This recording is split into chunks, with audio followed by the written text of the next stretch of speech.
Mwenyezi Mungu, hasa kwa kudra zake ambazo zimewezesha kila linalofanyika lifanyike kama tulivyoliona. Assalamu alaikum wa rahmatullahi wa barakatuh. Yani neema za Mwenyezi Mungu ziwe juu yenu na rehema zake na baraka zake vile vile. Mashekhe wetu, waandishi wa habari, mabibi na mabwana, wadau katika sekta zote, tumekuiteni asubuhi ya leo ili mfikishe ujumbe huu muhimu kutoka Chuo Kikuu cha Waislamu cha Morogoro. Sisi Chuo cha Waislamu cha Morogoro, yani MUM, tunaithamini sana tasnia ya habari, tukiamini kwamba ni tasnia muhimu kwa taifa letu na kwa umma kwa ujumla. Ndugu wanahabari, kama mnavyojua, Chuo cha Waislamu cha Morogoro ni chuo kinachoongozwa na taasisi ya Muslim Development Foundation, yani MDF, ambayo kwa niaba ya Waislamu wote wa Tanzania walipokea jukumu la kukiendesha na kukisimamia chuo hiki. Kama mnavyokumbuka, chuo chetu kilikabidhiwa kwa Waislamu na marehemu Rais mstaafu wa awamu ya 3 ndugu Benjamin William Mkapa mwaka 2004 na kuzinduliwa rasmi kuanza shughuli zake mwaka 2005. Mpaka sasa chuo kimefikisha miaka 20 tangu tukabidhiwe. Ndugu waandishi wa habari, Chuo Kikuu cha Waislamu cha Morogoro kina mambo mengi mazuri ya kujivunia, yakiwemo ustamilivu na uhimilivu wake kwa kipindi chote hiki cha miaka 20. Kama mnavyojua, miaka 20 si kidogo, kama mtoto ashakuwa mtu mzima tayari. Sasa kama ilivyotarajiwa na jamii ya Kiislamu, tumejitahidi sana kufanya mambo haya, na kwa kweli tunashukuru jamii yote na taifa kwa ujumla wake. Hata hivyo, chuo chetu pia kama taasisi nyingine kimepitia changamoto kadha wa kadha katika uendeshaji wake. Kwa mintarafu hii, uongozi wa chuo umeona ipo haja ya kuadhimisha miaka 20 ya kuwepo kwa chuo hiki ili kueleza na kuonesha maisha ya miaka 20 ya chuo pamoja na mipango ya miaka 20 ijayo. Kwa hiyo tunawatangazia rasmi kwamba tutakuwa na maadhimisho ya sherehe za miaka 20 ya Chuo Kikuu cha Waislamu cha Morogoro mwaka huu.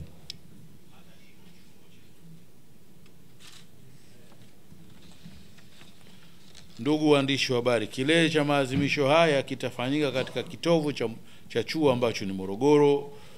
Mgeni rasmi katika kilele cha maadhimisho haya anatarajiwa kuwa Mheshimiwa Rais wa Jamhuri ya Muungano wa Tanzania, Samia Suluhu Hassan. Katika maadhimisho haya tunatarajia kutoa tuzo mbalimbali kwa waasisi wa chuo na watu waliotoa mchango mkubwa na wa kipekee katika chuo chetu. Miongoni mwa matukio makubwa katika maadhimisho haya ni uzinduzi wa makala maalum, yani documentary, itakayoonyesha maisha ya miaka 20 ya chuo pamoja na mipango ya miaka 20 ijayo. Pia kutakuwa na mradi mkubwa wa kielektronic, yani MUM Community Fund, utazinduliwa rasmi ili kuruhusu wananchi kwa ujumla wao kuchangia maendeleo ya jamii.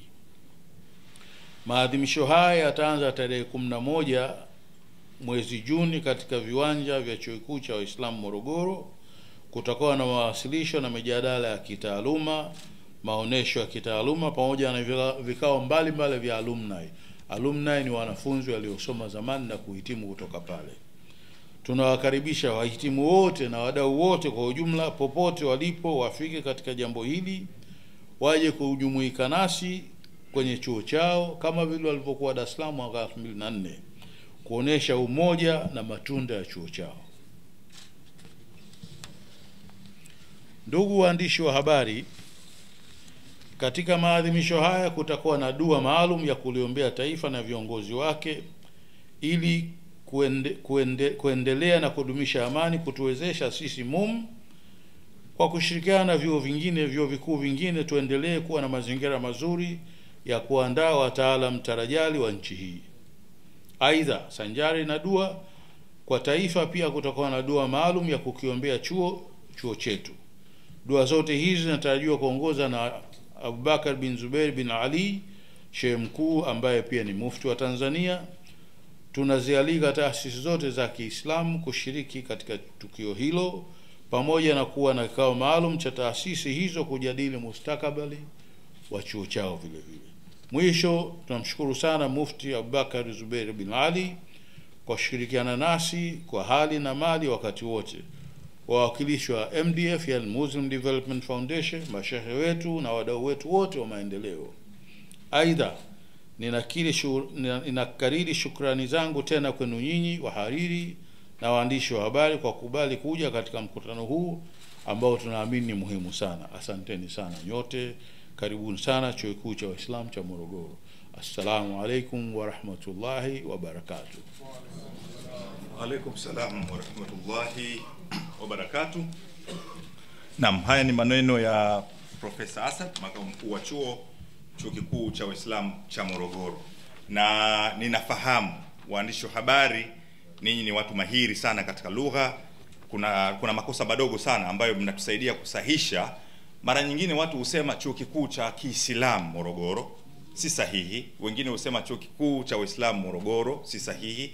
Ni Chuo Kikuu cha Waislamu cha Morogoro. Hiyo ndio sahihi. Kwa hivyo ninyi mtaweka sawa mambo hayo. Sasa sisi tumepata bahati kubwa kupata makamu mkuu wa chuo wetu kuwa Profesa Asad, mtu mwenye heshima na tajiriba kubwa katika nchi hii. Tunaona fahari kulelewa naye pale Chuo Kikuu cha Uislamu cha Morogoro. Sasa baada ya kuzungumza yeye na kumaliza, na mimi nisingependa kutia maneno mengi ambayo nitaharibu yale maneno mazito na mazuri ambayo yamezungumzwa na profesa.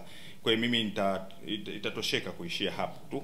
Sasa kinachofuata hapa sasa, baada ya taarifa hiyo rasmi, miaka 20 kama alivyozungumza profesa ni miaka ya kutosha kusema kweli. Watu wengine walikuwa wahadhani kama sisi tungeweza kumudu kuwa na chuo kikuu mpaka sasa, lakini tumeweza na tunafanya kazi nzuri sana. Kwa hiyo tunataka kuenda mbele zaidi kwa miaka 20 ijayo.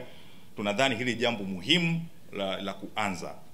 Sasa hapa kutakuwa na maneno kidogo kutoka kwa mwakilishi wa mufti. Sijui kama tayari amekwisha fika. Tafadhali karibu uzungumze na umma huu ambao waandishi wa habari wako hapa, na tunakushukuru sana kabisa kwa niaba ya mufti kwa namna unapotupa ushirikiano kwa muda wote wa miaka 20. Karibu sana tafadhali.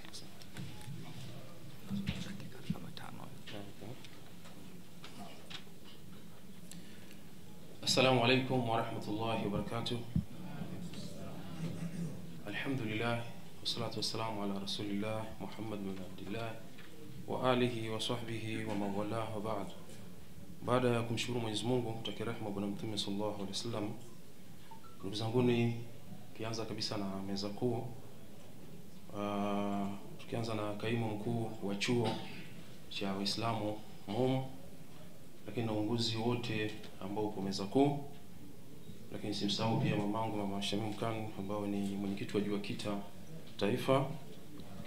Nimesimama hapa kwa majina naitwa Mwenda Said Mwenda, ni naibu katibu mkuu tawala na fedha Baraza Kuu la Uislamu Tanzania. Makamu haya yalikuwa ni kwa ajili ya mwenyekiti wetu wa halmashauri kuu Sheikh Hamis Mataka, ambaye bahati mbaya amepata dharura na asubuhi hii akalazimika nije kumwakilisha hapa baada ya kusafiri kwenda Mwanza kwenda kuhudhuria mazishi ya mwenyekiti wa BAKWATA mkoa wa Mwanza ambaye alifariki juzi. Ndugu zanguni, Baraza Kuu la Uislamu Tanzania BAKWATA linapenda pia kutoa pongezi za dhati kwa serikali ya Jamhuri ya Muungano wa Tanzania kwa kutuwezesha kuwa na chuo kikuu cha Waislamu cha Morogoro MUM, Muslim University of Morogoro, taasisi adhimu kabisa ambayo kwa kipindi cha miaka 20 imezalisha wataalamu wengi wanaolitumikia taifa na umma kwa ufanisi mkubwa, wakienea katika kila pembe za nchi yetu. Kimekuwa ni ufunguo wa maendeleo ya jamii yetu, kikileta nuru ya elimu, maadili na maendeleo endelevu kupitia kazi zake kuu tatu. Moja kabisa, kufanya tafiti na machapisho mbalimbali. Pili, kutoa ushauri wa kitaalamu kwa jamii na kuzalisha wataalamu. Hakika kwa kuzalishwa wataalamu, jamii yetu imenyanyuka, kwani Mwenyezi Mungu mtukufu anasema katika Qur'ani, Mwenyezi Mungu atawanyanyua wale walioamini miongoni mwenu na wale waliopatiwa ilmu darajati. Ni surati Mujadila, sura ya 58 aya 11. Kwa niaba ya Baraza Kuu la Waislamu Tanzania, tunawaalika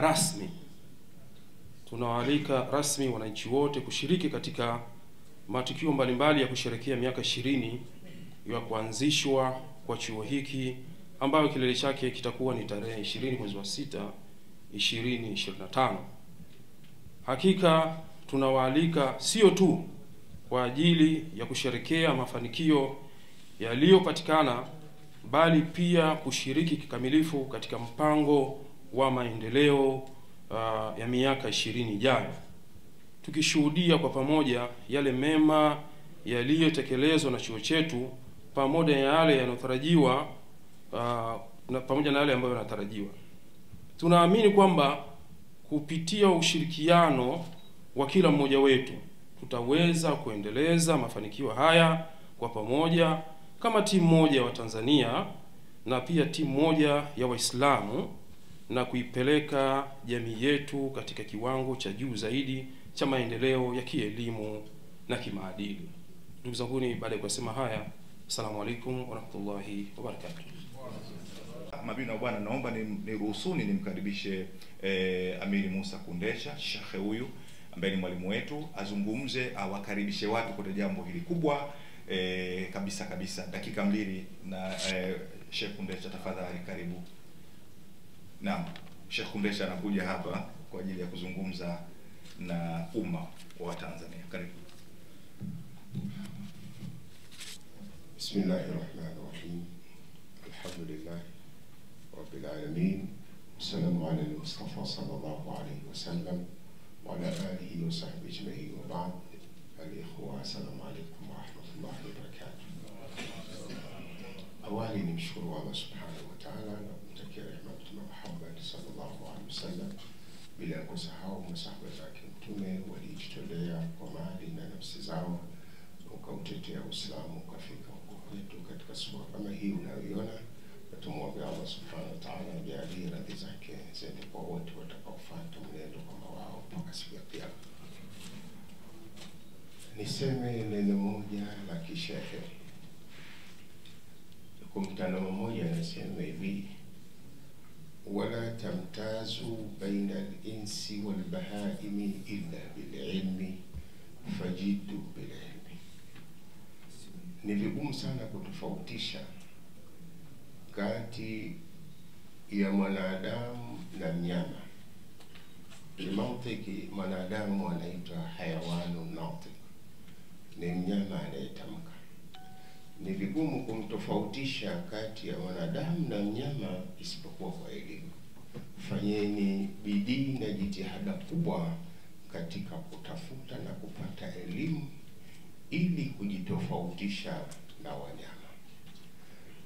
Kituo chetu cha MUM na chuo chetu cha MUM ni kigezo kizuri kinachotafsiri maneno haya ya wanachuoni, na kama inapofahamika ilizoeleka Tanzania, nafikiri na mahali pengine, kuna elimu dunia na elimu akhera. Mwanachuoni mmoja akasema, ukisomea elimu akhera unataraji kupata kazi gani ukifika akhera? Kumbe elimu zote mahali pake ni hapa duniani. Kwa hivyo MUM ilikuwa inasaidia sana kutoa tafsiri nzuri hii, wafanye Waislamu wajihusishe na elimu zote zinazohusu maisha yao ya hapa duniani. Tunashukuru kwa kuhimili mikiki ya miaka 20 iliyopita. Nafikiri ni fursa nyingine tena ya kujipanga na kuangalia kipindi kijacho kinawezaje kuwa kipindi bora kuliko hichi cha sasa. Nafikiri watendaji na wasimamizi wameona. Mwanzoni walikuwa wanadhani kwamba tukiwa na chuo itakuwaje. Kwa miaka 20 wameona. Nafikiri sasa wanayo tafsiri nzuri kulingana na zile kazi zao. Miongoni mwa kazi za vyuo ni kufanya tafiti, na miongoni mwa tafiti ni kuendesha chuo pia. Kwa hivyo nafikiri siku hii itakayofika ya kueleza na kutathmini miaka 20 iliyopita ni fursa nzuri sana kupata taarifa za kitaalamu zikatuonyesha mazingira ya miaka 20 bora zaidi ya kipindi kinachokuja. Nimwombe Mwenyezi Mungu Subhanahu wa Ta'ala awajalie kheri viongozi wote na wasimamizi, aijalie siku hiyo ifike na ikamilike, lakini nitumie fursa hii kumwalika kila Mtanzania. Chuo ni cha Waislamu, lakini huduma ni ya Watanzania kwa jumla.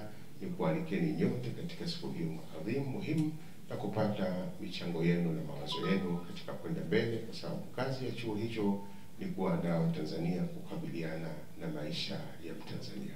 Wassalamu alaikum warahmatullahi wabarakatuh. Alaikum salam warahmatullahi wabarakatuh. Mzee Kundecha kila akizungumza unapata jambo la kujifunza.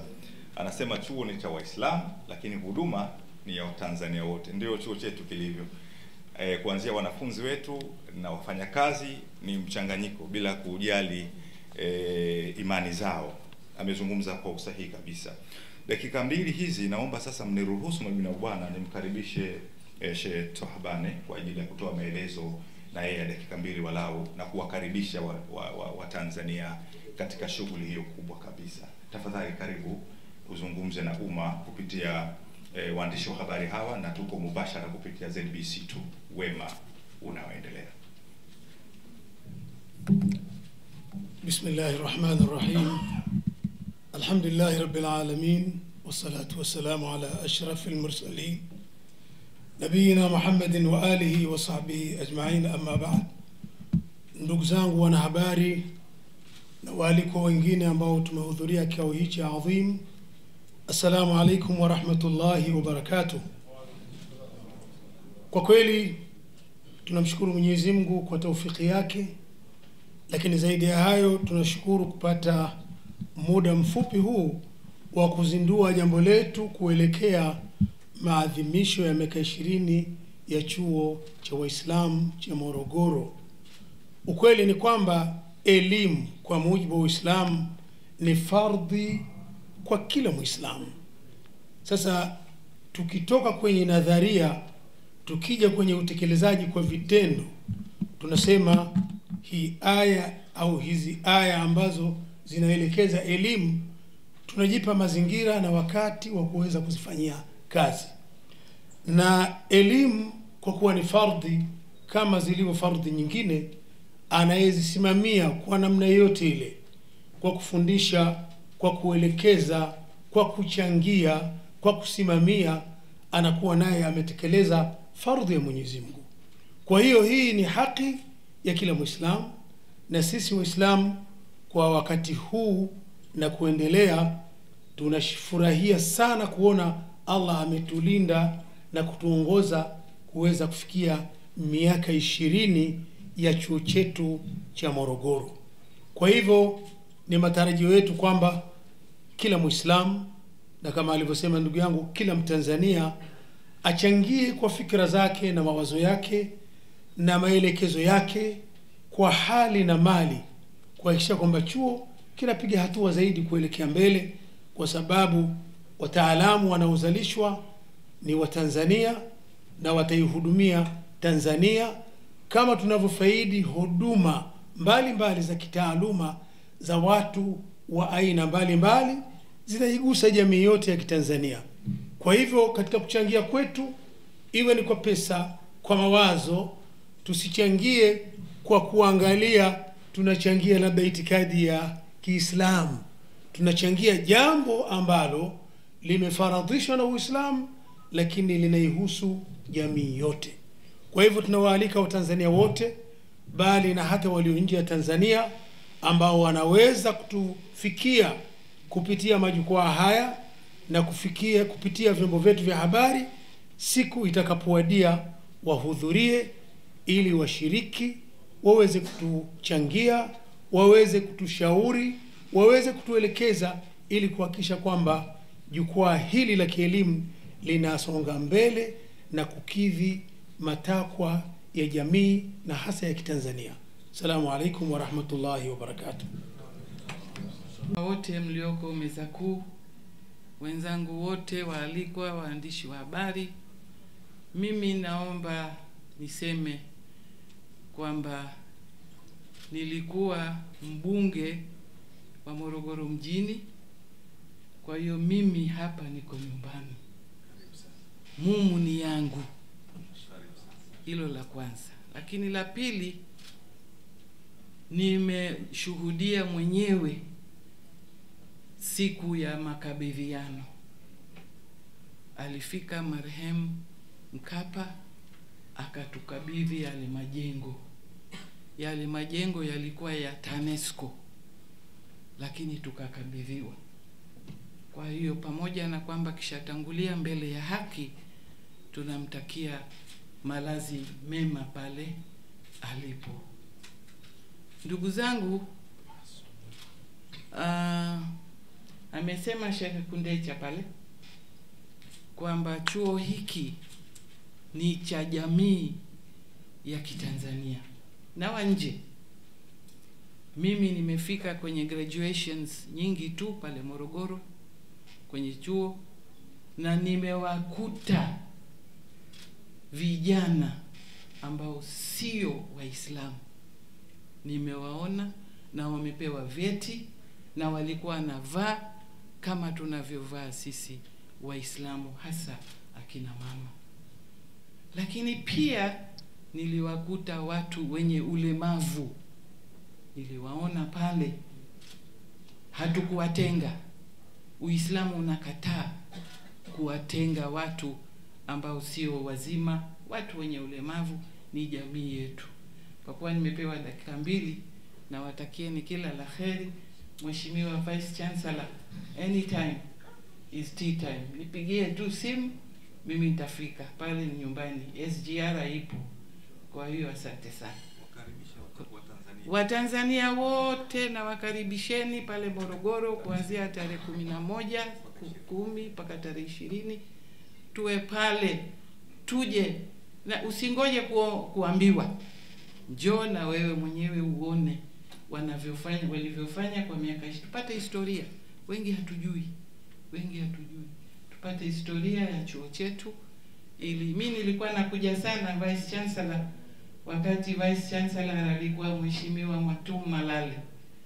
Sasa hivi yupo, lakini ndio hivyo, umri wetu pia umesogea. Baada ya kusema hayo, nasema asanteni waandishi wa habari, tuwe pamoja katika hili. Asante. Takbir. Na mama yetu huyu, Mama Shamim Khan, ni mtu muhimu sana katika historia ya chuo chetu. Kwa hivyo tumeona azungumze. Angeweza kuzungumza mengi, lakini hatuna muda. Atazungumza inshallah wakati utapofika. Miongoni mwa watu ambao hawatakiwi kuitwa katika jambo la Uislamu, katika jambo la maendeleo. Tunamshukuru sana kwa moyo wote. Sasa pengine mnaweza mkaniuliza waandishi wa habari, tofauti yenu nyinyi chuo kikuu cha Waislamu cha Morogoro na vyuo vingine tunavyojua ni ipi? Sisi tunatoa walimu, tunatoa watu wa usimamizi wa biashara, tunatoa waandishi wa habari. Tofauti yetu sisi na wenzetu, sisi tunatoa walimu waadilifu, waandishi wa habari waadilifu, na wasimamizi wa biashara ni waadilifu. Sisi kwetu uadilifu ndio kila kitu. Kwa hivyo hilo ni jambo muhimu kujitofautisha sisi na wenzetu, na mkazo wetu upo katika huo uadilifu tunaotaka kusema. Unaweza kuona kauli mbiu yetu hapa, tunazungumza kuhusu uadilifu. Kutoa msomi ni jambo moja, msomi ambaye ni mwadilifu ni jambo lingine ambalo inatakiwa mkazo wetu uwe hapo sana. Naomba sasa mniruhusu mabibi na bwana, tumkaribishe Sheikh Mazinge, mtu maarufu sana hapa. Amefanya kazi kubwa katika historia ya nchi yetu, nje na ndani ya Tanzania. Ni mtu aula na aushi kweli kweli, rahim na karimu. Karibu tafadhali uzungumze na umma huu kupitia waandishi wa habari hawa ambao wanakusikia. Tuko mubashara. Wa rahmatullahi wa barakatuh. Alhamdulillahi alladhi hadana li hadha. Thumma salatu wassalamu ala rasulillah, ama ba'd. Kwanza takuwa mwizi wa fadhila kama sikumshukuru Allah subhanahu wa ta'ala, vile vile kuwashukuru mashekhe wote waliyekuwa mbele yetu hapa, akiwepo Sheikh Musa Asad, Kwa mara ya kwanza leo ndio namuona Sheikh Kundecha na mashehe wengine. Kwanza mimi binafsi nitashangaa kwamba mtu siku hiyo maadhimisho ya chuo kikuu alafu mtu anakosa kufika. Manake ukiacha kufika katika maadhimisho haya, unafika kwenye maadhimisho ya aina gani? Chuo kikuu kimetokana na aya ya 96 aya ya kwanza, pale Allah alipomwambia bwana mtume ikra bismi rabbika alladhi khalaqa, soma. Kwa hiyo pale tuna wasomi wa aina mbalimbali, kama alivyosema mtaalam, wanatoka watu wataalamu wa aina mbalimbali, chuo ambacho hakibagui rangi, dini, kabila. Unaachaje kufika kwenye maadhimisho ya chuo kikuu? Kwa hiyo nakuombeni Waislamu wote na wasio Waislamu, tunakualikeni katika maadhimisho ya chuo kikuu Morogoro. Mimi sina wasiwasi kabisa kwamba ukipata tangazo hili basi utajivuta chuoni pale kwa ajili ya kwenda kuona mambo yanayofanyika pale katika chuo kikuu cha Morogoro. Bwana Mtume Muhammad sallallahu alaihi wasallam anasema, nifikishieni lau aya, nifikishieni ujumbe. Kwa hiyo pale panafikishwa ujumbe. Ujumbe wenyewe ni upi? Kutoa wataalamu. Wataalamu hawa kama alivyosema shekhe pale, waandishi wa habari, wataalamu katika jamii, chuo kile ni chuo muhimu sana. Kwa hiyo tunakukaribisheni katika maadhimisho ya chuo kikuu cha Morogoro. Mimi mwenyewe inshallah, Allah akinijalia, nitakuwepo na nitakushangaa wewe na nitakushangaeni nyewe waandishi wa habari ndio hudhuria hapa. Unakosaje kufika pale? Maana kuna mambo mengi. Hebu mwende mkaone kile chuo toka kimeanza miaka 20. Kile chuo kinaanzishwa, mimi na miaka 23 na hubiri kile chuo cha Morogoro. Kwa nataka nikualikeni Waislamu wote, Watanzania wote, Wakristo wote kufika katika chuo kikuu cha Morogoro, na tunamuomba Allah subhanahu wa ta'ala kila atakayefika katika chuo kile, basi insha Allah kila hatua moja atakayoifanya, basi Mwenyezi Mungu amlipe siku ya kiyama. Assalamu alaikum wa rahmatullahi wa barakatuh. Tunataraji mgeni rasmi atakuwa Daktari Samia Suluhu Hassan, Rais wa Jamhuri ya Muungano wa Tanzania. Sasa ni ule wakati ambao tunataka tusikie kidogo kutoka kwenu. Pengine mtakuwa na mambo ambayo mnataka kuyauliza kwa uongozi wetu wa chuo hapa. Kwa hivyo kwa sababu ya muda umekwenda sana, tutachukua maswali 4, maswali 5. Asante. Hamisi, naomba uniongoze, unisaidie katika kuwabainisha watu ambao wanaweza kutusaidia kuuliza maswali hapa. Kwa hivyo natoa nafasi, walau swali jitambulishe, nyinyi mnafahamu moja kwa moja na chombo chako, na swali moja kwa moja tusaidie. Karibu. Mimi ni Adam Luhomo, anatoka Star TV. Swali langu ni kwa chuo. Katu maswali 3. Adam Luhomo, Star TV, target na malengo. Ndugu yangu, we mwandishi, kwa tafsiri zetu target na malengo ni jambo lile lile. Kwa malengo yetu yalikuwa ni yapi? Nitajibu swali hilo. Sasa nakumbuka sana mazungumzo ya marehemu Mzee Mkapa.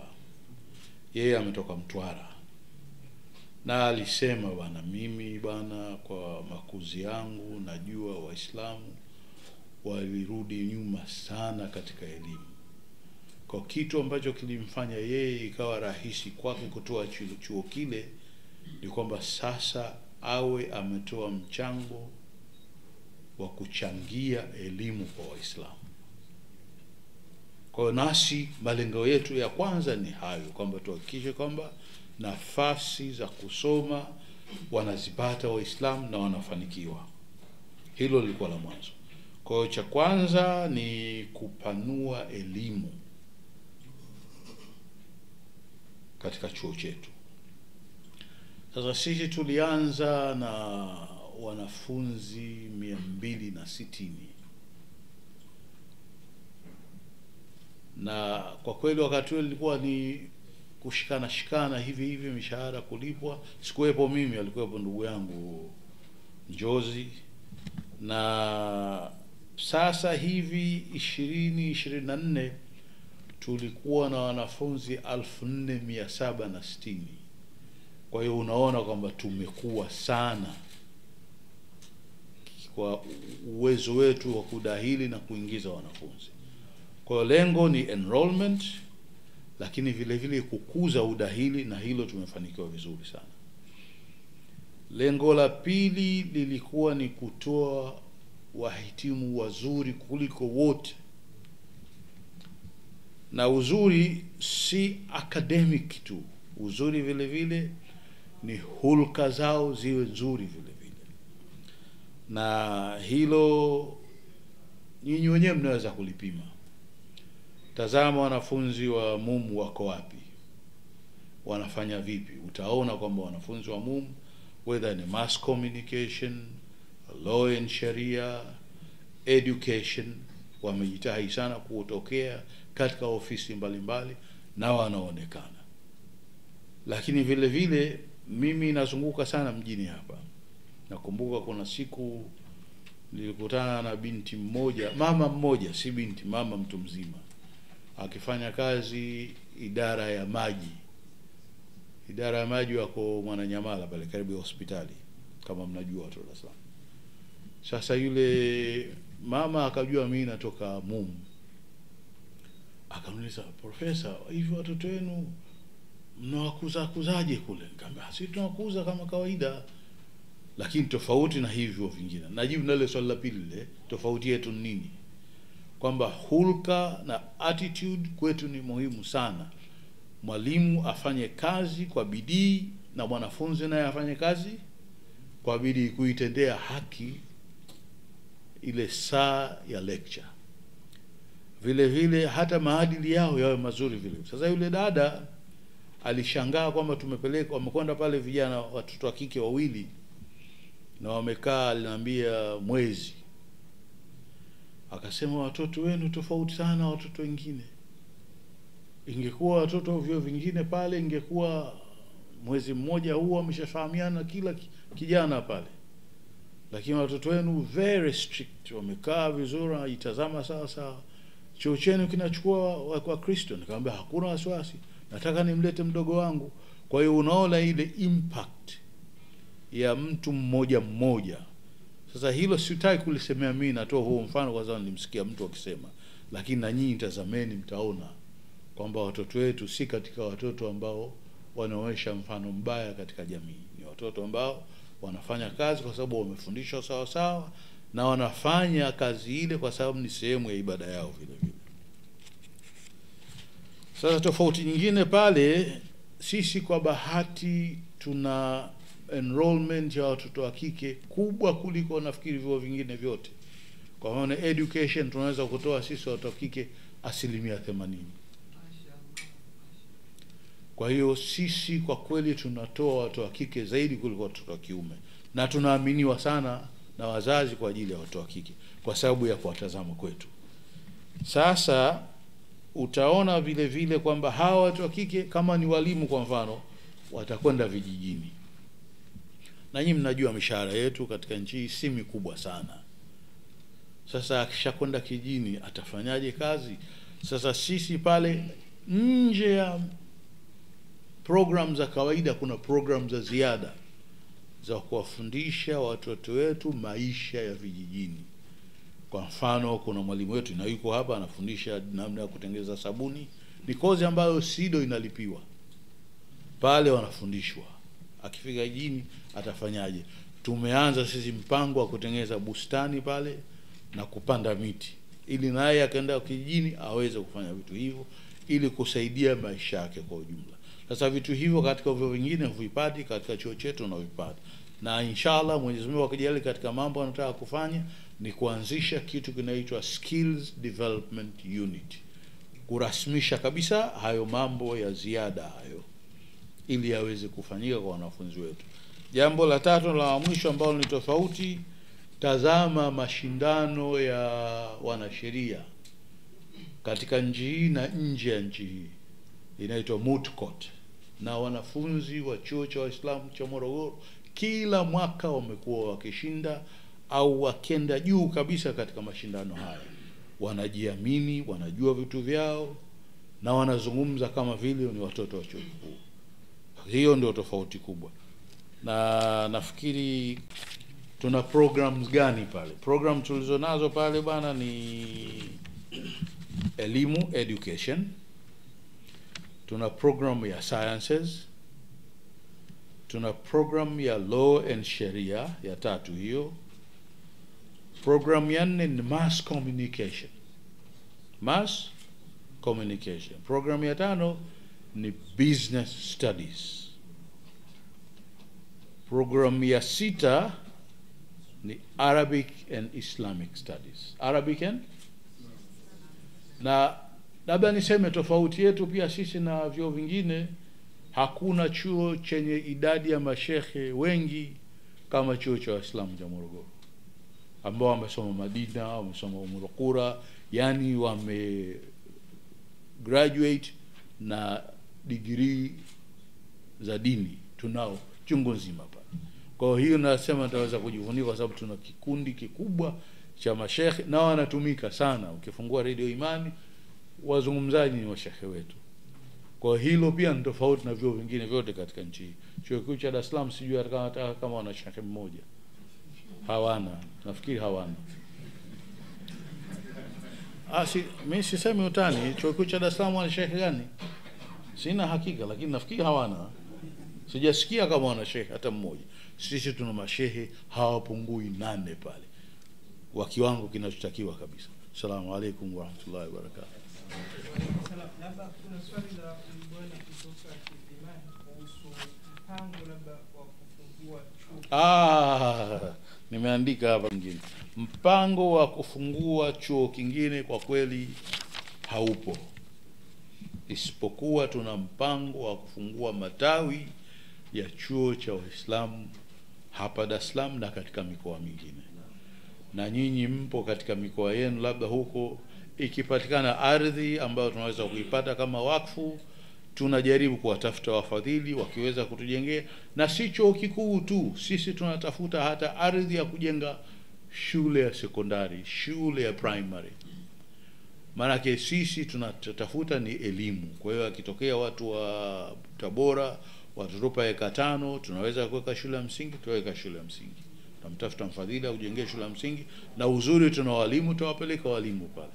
Kwa sisi elimu katika nchi hii tutaifuatilia kama inavyotakiwa, na kama nilivyosema matawi. Kwa mfano huu Oktoba mwaka huu inshallah Dar es Salaam tutakuwa na program ya Masters of Business Administration, na si ya mchezo, manake watu wanasoma tu siku hizi.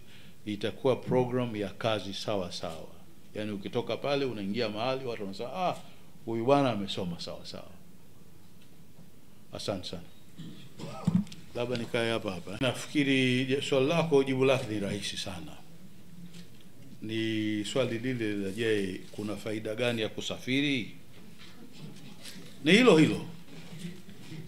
Yani kutoka hapa kwenda sehemu ambayo huijui utapata faida gani? Najibu ndio hilo kwamba faida ni ya maisha. Utajua maisha katika mfumo wa Kiislamu yako namna gani. Kwa wanakuja watoto wengi pale ambao si Waislamu, na mimi binafsi nawaambia watu, kama sisi tunafanya sawa sawa kama Uislamu unavyotaka, miaka 3 ni mingi mno. Akija mtoto pale katika miaka 3 ile, kama kweli atajifunza sawa sawa, anatakiwa aujue Uislamu na aujue uongo wa vitu vingine, na ajue ukweli uko wapi, na awe ameongoka sawa sawa. Hiyo ndio inavyotakiwa, lakini kwa jumla wanakuja pale wanajifunza. Cha kwanza ni mavazi, na imetokea bahati kwamba pale ukija utakuta bweni zima, watu wa kike wanakaa bwenini, bweni zima wamevaa hijabu. Sasa ukija pale na sketi zako, wiki moja tu utaona hufiti, kwa hiyo unavaa hijabu vile vile. Kwa hiyo ukija pale mara nyingi utapata shida kumjua yupi Muislamu na yupi si Muislamu. Mimi nimefundisha darasa langu la forensics, nilikuwa na wanafunzi 21, kati ya wale nafikiri 4 walikuwa si Waislamu, lakini nilikuwa siwajui mimi. Mimi nafundisha tu mpaka siku ya mtihani. Sasa huyu Agatha, huyu fulani, ndio unajua huyu kumbe si Muislamu kwa jina lake. Lakini sisi hatufanyi tofauti, tunawafundisha, na sababu ni hiyo ya kujifunza maisha ya watu wengine, na si kujifunza maisha, tunakujua vitu gani tofauti.